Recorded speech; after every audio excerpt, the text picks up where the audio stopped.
જે બાપુએ કથા 40 વર્ષ પહેલા નિયુક્ત કરેલી, પણ એનો અંજળ નહીં હોય અને એકદમ અંજળ આવ્યો અને તાત્કાલિક જે સ્વયંસેવકોને આવાહન કરવામાં ભરતભાઈ દ્વારા આવ્યું કે ભાઈ ગરમીને ધ્યાનમાં રાખી અને આખો જે ડોમ છે તે ફુવારાથી છજ કર્યો છે અને હેવી પંખા લગાવવામાં આવ્યો છે. જે અહીં જે ડોમ બનાવવામાં આવ્યો છે કથા મંડપનું, તે મારા ખ્યાલ પ્રમાણે હજી સુધી મેં મારી લાઈફમાં ક્યારે એર કન્ડિશન ડોમ જોયું નથી.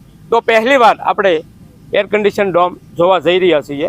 चित्रकूट के घाट पे भय संतन की भीड़, तुलसीदास चंदन घटे तिलक करे रघुवीर.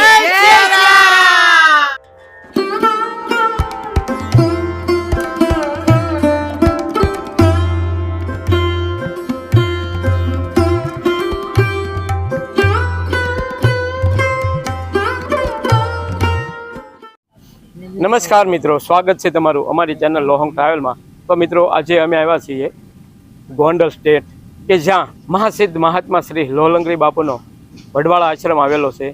તો આશ્રમલક્ષી મંદિરનો જીર્ણોદ્ધાર તેમજ અન્નક્ષેત્ર નિમિત્તે પરમ પૂજ્ય વિશ્વવંદની સંત શ્રી મોરારી બાપુની રામકથાનું આયોજન કરવામાં આવ્યું છે.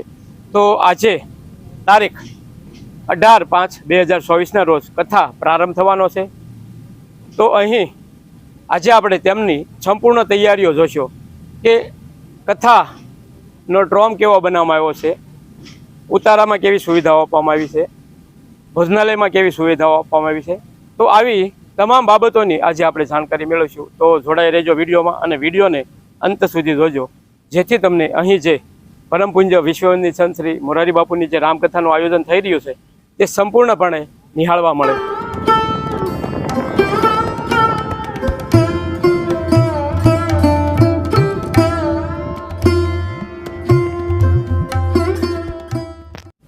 અહીં જે ડોમ બનાવવામાં આવ્યો છે કથા મંડપનું, તે મારા ખ્યાલ પ્રમાણે હજી સુધી મેં મારી લાઈફમાં ક્યારે એર કન્ડિશન ડોમ જોયું નથી.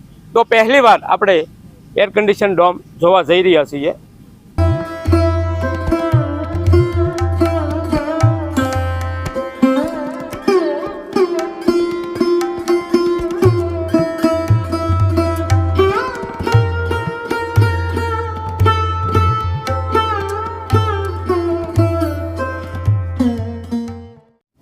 તો મિત્રો, હવે આપણે અહીં જે કથા મંડપનો જે ડોમ બનાવવામાં આવ્યો છે તે નિહાળી રહ્યા છીએ. અહીં જે વ્યાસપીઠ છે તેની બંને બાજુ મહાસિદ્ધ મહાત્મા શ્રી લોહલંગરી બાપુનો આશ્રમ આવેલો છે. ત્યાં સેવા આપી રહેલા 1008 મહામંડલેશ્વર શ્રી સીતારામ બાપુ તેમના માતા પિતાની ચિત્ર પ્રતિમાઓ મૂકવામાં આવી છે. અને શ્રોતાજનોને દૂરથી વ્યાસપીઠના દર્શન ન થતા હોય તો તે માટે અહીં મોટી સ્ક્રીન LED પણ 4 લગાવવામાં આવી છે.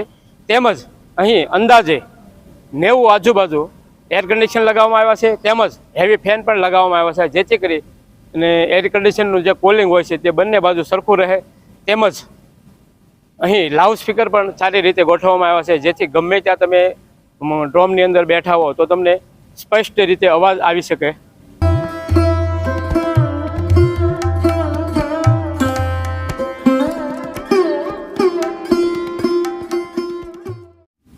મિત્રો, અહીં સરસ મજાનો એક સ્તંભ ઊભો કરવામાં આવ્યો છે, જે એક્ઝેક્ટ જે ભોજનાલય છે તેમની બાજુમાં તેની ઊંચાઈ આશરે 6 ફૂટ જેટલી છે અને તેની ઉપર ભારતની આન બાન અને શાન એવો તિરંગો લહેરાવવામાં આવ્યો છે.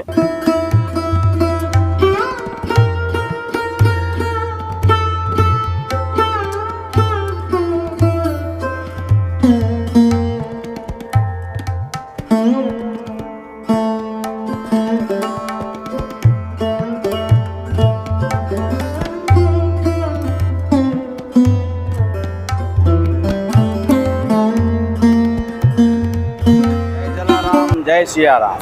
હું મહુવા તાલુકાના નેસવડ ગામથી સ્વયંસેવક તરીકે અહીંયા ગોંડલ સેવા માટે લાભ મળ્યો છે. તેથી મારા જીવનને અને મારા દિવસોને સારા ગણું છું.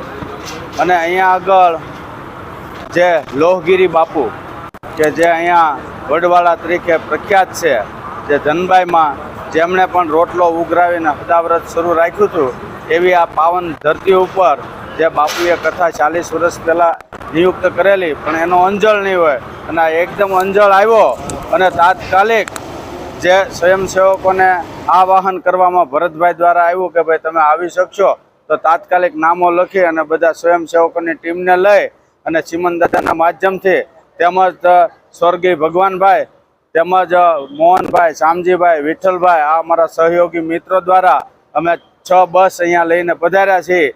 જે અમારાથી ખિસકોલી માફક સેવા થશે તે સેવા આપશું.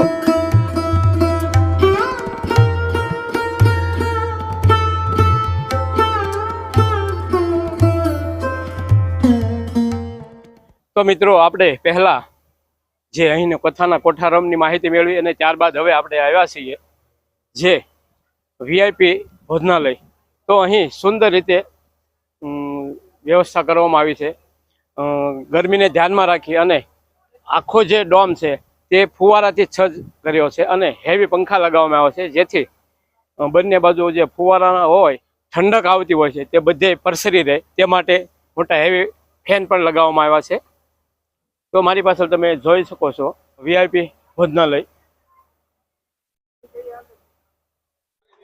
તો મિત્રો હવે આપણે આવી ગયા છીએ જનરલ ભોજનાલય. ત્યાં પણ સુંદર સુવિધા કરવામાં આવી છે. શ્રોતાજનોને જમતી વખતે કોઈ તકલીફ ના પડે, ગરમીના મોસમને ધ્યાનમાં રાખી અને ઠંડા પાણીના ફુવારા પણ લગાવવામાં આવ્યા છે, હેવી ડ્યુટી પંખા લગાવવામાં આવ્યા છે, કાઉન્ટર પણ સરસ મજાના એકદમ વિશાળ સંખ્યામાં લગાવવામાં આવ્યા છે, જેથી શ્રોતાજનોને પ્રસાદ લેવા માટે તકલીફ ના પડે તે માટે.